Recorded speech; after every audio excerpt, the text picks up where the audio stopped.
everybody, and welcome to the channel. Today on the channel I am going to show you how I make a mock scrape. So once I find my location, and this is not too far from my archery tree stand, is pick a nice suitable tree branch or something like that. And if the tree branch does not come down far enough, all you got to do is just bend it a little bit. But before you start making all your mock scrapes, what you want to do is glove up, and because you don't want to really contaminate the area. So I'll just put a pair of rubber gloves on. Is it necessary that you do this? No, but to give yourself a little bit of peace of mind, as long as you use cover scent or scent eliminator on what you're doing, is all you really need. So what I have here is my dripper, and what I'll do first is, once I find the spot that I'll do it, is get my dripper, and I will take the lid off, which I have already set free all of this, and then I will get my active scrape, is what I'm going to use to make my scrape with, and I will just pour this inside the bottle.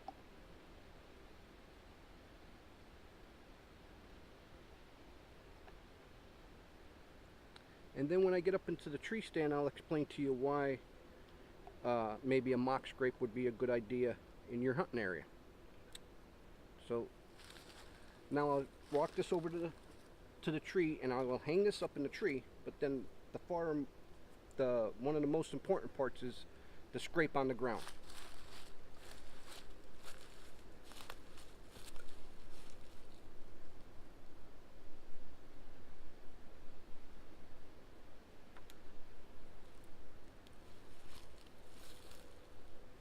So once you have your dripper up, find a stick, and above the dripper, I'll start scraping the ground. And what I'll do is, I'll only scrape the ground maybe the size of a trailer tire, something small I'll start with. And then if something came and hit that overnight, then they would make it bigger.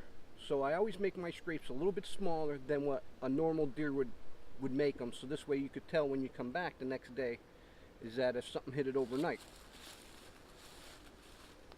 And I just go from right below it,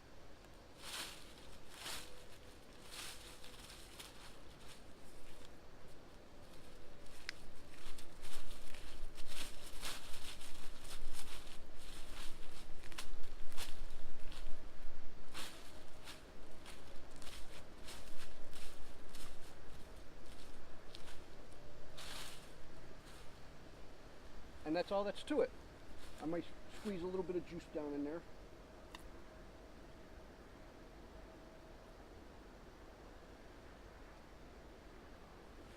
And that's all that there is to it, is just to make a mock scrape. And if you really want to supercharge it, I'll show you how I supercharge a scrape. Okay, once you have your dripper up, and what I do to supercharge my dripper or my scrape is I will get a 100% buck urine, and it doesn't matter really which one you use.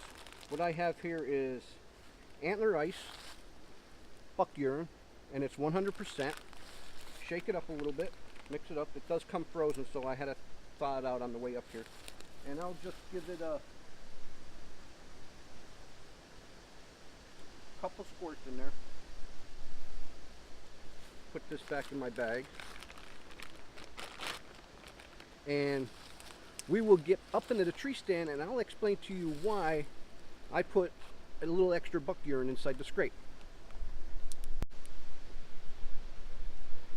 So alright, now we're set up here in the tree stand. I got my mock scrape out with the dripper, and I supercharged it.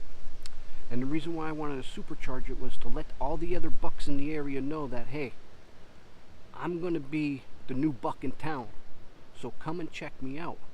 Because all these other bucks know who's in their area. So when they have an invading buck, it gives them more of a sense to come out and investigate, especially these nocturnal buck. You want to get them up on their feet and get them out and see what's going on. So that's why I throw a little supercharger in there. And I just use it 100% pure buck urine.